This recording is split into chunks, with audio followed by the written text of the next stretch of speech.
In this video, I'm going to talk about product positioning and give you an example of how to run a positioning strategy with your team or by yourself.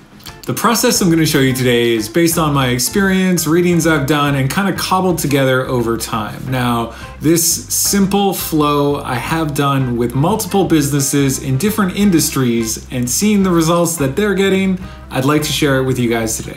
This positioning exercise works great for startups, product teams, and solopreneurs. Basically, anyone who has a product they're trying to take into the marketplace or an existing product that you're looking to shift over to a different target demographic.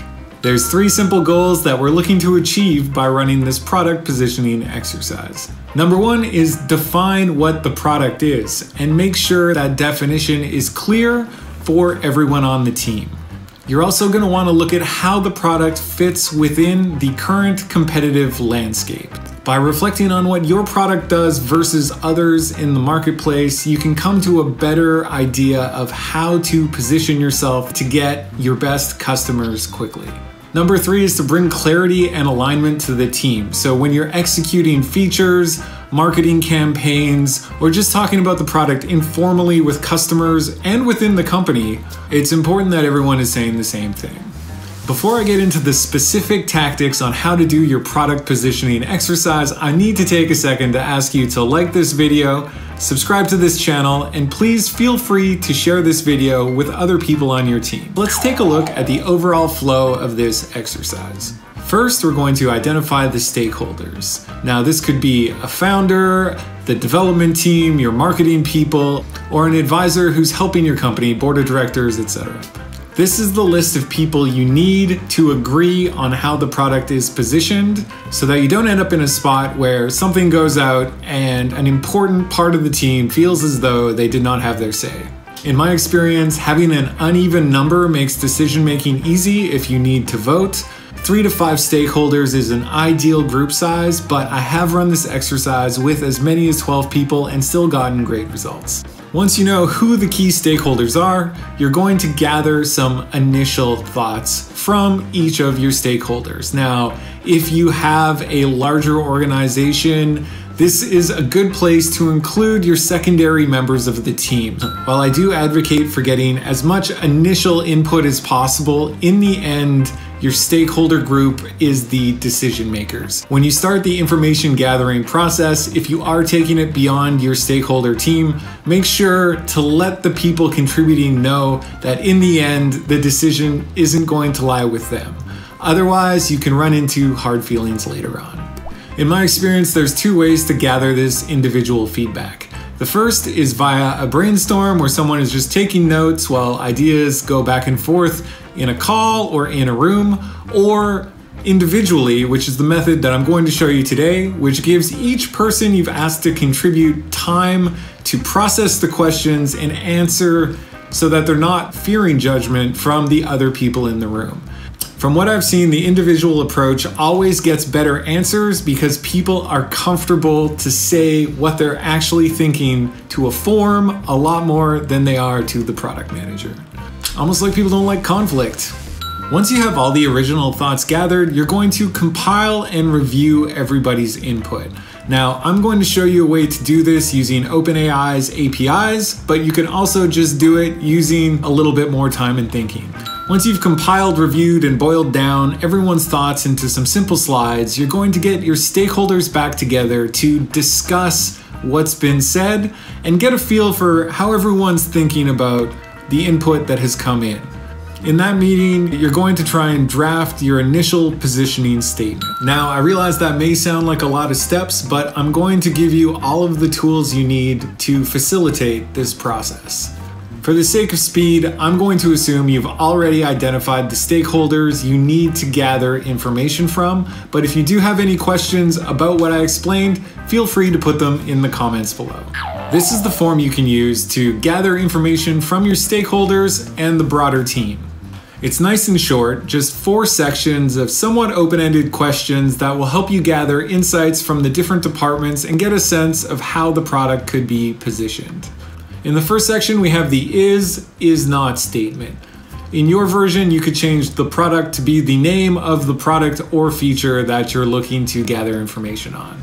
If I was to use Uber as an example, I might say the product is community-based, decentralized, cheaper than a taxi, and if you're in a major city, less likely to smell like vomit. For the is not statement, I may say Uber is not a taxi service, a social network, or mass transit. The is not statement is super interesting because you get insights from the different roles on the team. You'll notice mine were more business, marketing focused, whereas the development team may get more into the technical features, or a salesperson may say the things that they say to the customers. So being diverse with your stakeholders can really improve the insights you gather using these types of questions.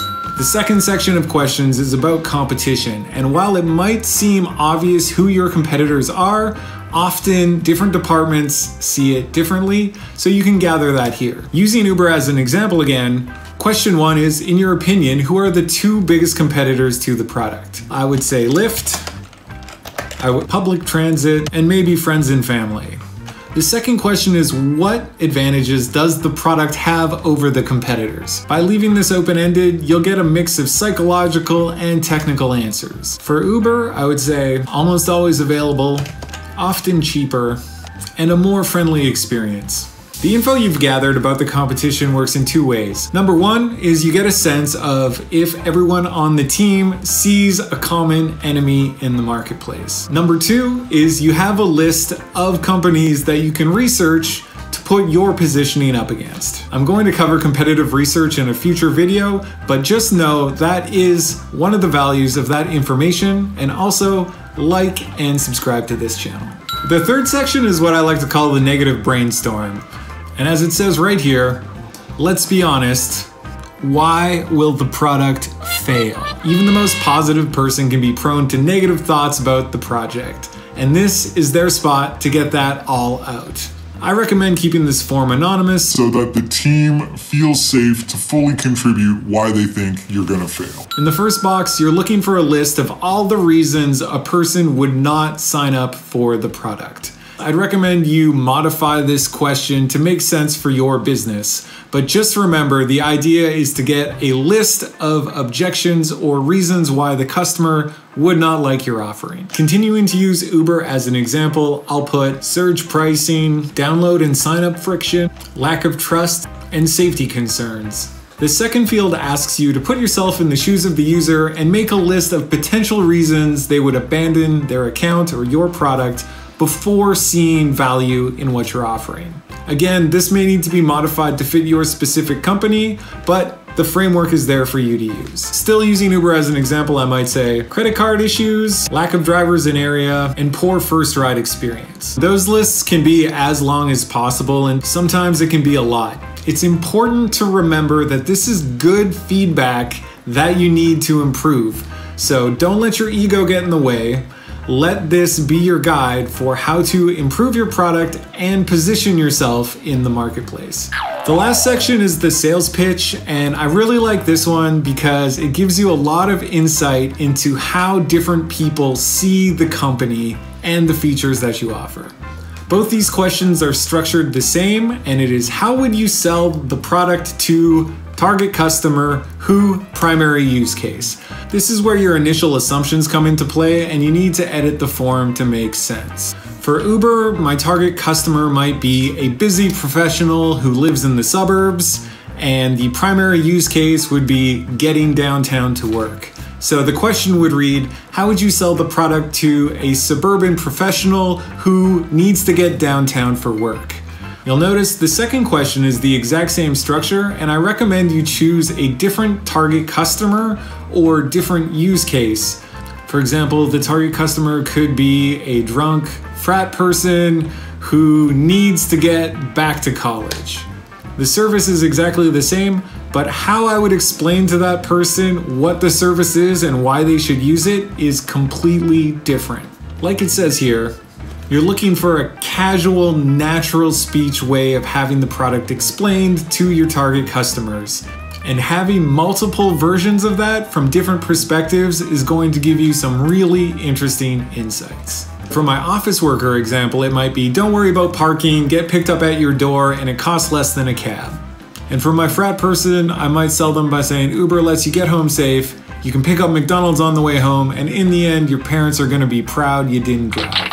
And that's it. Those are the questions. Anyone can answer them, and you'll be surprised how insightful they can be. Which brings us to the next step in our flow, compiling and reviewing everyone's input so that we can put together a presentation. To compile the results, all you need to do is go to the Responses tab of your Google form, and you'll see there's different responses that have come in for each of the questions. Now, working with this data isn't super easy in its current form, so up at the top here, we're going to link it to a spreadsheet. In my case, I want to create a new spreadsheet. You can name it whatever you want, it'll go straight to your drive, and your spreadsheet will open in a new tab. Now we have all of our responses in an easy to work with manner. The first thing I like to do is make it clear what's data and what's a heading. Select all by clicking the top left, then set the text to wrap. I also like to make the columns a bit wider so it's easier to read, and there you have it. In my case, I only have 3 responses, but you can have as many as you want. With the data now in the spreadsheet, you're free to review it manually and build your slides for your team discussion. Something that I like to do to remove myself from the process is use AI to summarize the results so that the stakeholders don't feel as though I'm exerting too much of my own influence on the process. I'm going to show you how to use OpenAI to summarize the data that we've received. I previously did a video on this, so you can go over there and watch how it's done, or get the code via the link below and put your API key in. In my spreadsheet, I'm gonna go Extensions, open up the Appscript window, and paste in the Appscript that allows me to connect to OpenAI. I'll put my secret key in here and up the maximum tokens to 2,000. Then hit save. Now that I've activated my OpenAI script, I can access it via the AI function by typing =AI, and then giving it a prompt. I start by giving it a role. So, as a product marketing expert, comma, summarize the following text into a statement about what the product is. Next, we're going to pass it the text that we want it to use. So, the text to incorporate is, put a space, close the bracket, and then we're going to use the concatenate function. In order to join that text into the statement, we go ampersand, concatenate, see it comes up and it says append strings together one after another. So what that's going to do is summarize our block of text so that OpenAI can then process it. Then we're going to select the section we want to append together and hit the close bracket. Now OpenAI will process that text and give us back a statement about what the product is. The product is a globally scaled, community-based, decentralized transportation solution that is cheaper than taxis, eliminates the risk of smelling like a vomit mobile, and is GPS driven. So that is a lot to put in, and you might have to tweak the way you ask the question to get a nice summary. So for example, this one is a very complex sentence. So what I can do is say, please write at a grade 7 level. Hit enter again. And what I get back is the product is a globally scaled, community-based, and decentralized transportation service that is cheaper than a taxi. It's easy to use, GPS-driven, and a hip solution for urban areas. That is pretty much exactly what can go on a slide for your stakeholder group to look at, discuss, debate, and start making some changes. For the is not statement, I can take the prompt and formula that I've made, paste the formula in the formula bar, add is not, and change the range and let it do its work. And there we have an is not statement that can be put into the slide to be debated by everyone. For the competitor questions, use the exact same AI function. =AI, make a list of the unique values in this list. The text to summarize is, close it, use the concatenate function, select our area, and let it do the work. Now I realize this might seem simple because I only have 3 answers, but if you've gathered input from 5, 10, 15 people, this is going to save you a ton of time. Same with the advantages, we're going to just take the formula, paste it, change the row it's referencing, and let it run. And now we have a list of what the team believes our advantages are over our competitors. Now, 8 is probably more than you'd ever put into a marketing campaign, so this is again something you can put in front of your stakeholder group and pick the top 3, 1, however you want to structure it. But it gives you a framework to start building your positioning statement from. I'll do the same with the reason why people might not sign up. Again, the discussion around this is ranking the ones we see as actual important threats to our product success. Then we'll do it again with the reasons a person might not use their account. This list can often spur a breakout session specifically for the product or sales team to figure out how to address these issues that are keeping customers from finding success with your product and ultimately doing more business with you. Now, for the individual sales pitches, it's up to you whether or not you want to try summarizing them with the AI. Often there's just a good pitch or two in there that you can put up on the board and discuss with your stakeholder team. But if you'd like to try and have it summarize everyone's pitch into one simple one, what you can do is open the AI function and say, I have multiple sales pitches for my product. Acting as a sales copy editor, please refine them into one simple pitch written at a grade 7 level. Exactly the same as we've done with the previous ones. I'm gonna add the text to edit and summarize and then concatenate the pitches that I received from my form. Now, honestly, I find the AI writing to be over enthusiastic, and you can see here, get a hassle-free ride with Uber, no need to worry about parking or wearing out your vehicle. So it does cover all of the points. It is not, however, a sales pitch I would probably directly use, but if you have a lot of input, it can help condense it down into the key points everybody made. Basically, it puts everyone's opinion at the same level, and then you put it up on the board for everyone to discuss. The next step in your positioning exercise is to take this output and put it into a slide deck so that you can look at it with your team of stakeholders. Here's an example of the slides you'll end up with after running this exercise. So a statement about what the product is. You put this up, you discuss, do we agree? Do we disagree? What words need to be there? What words need to change?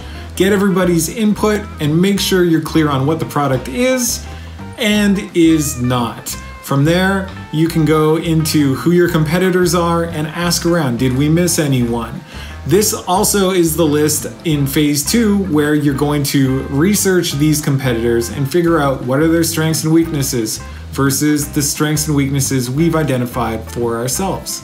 Fortunately, we already have a list of those, and we can sit with our stakeholders and say, are these really our advantages? Are there other things publicly or internally that we need to be acknowledging about how we think we can win in this market?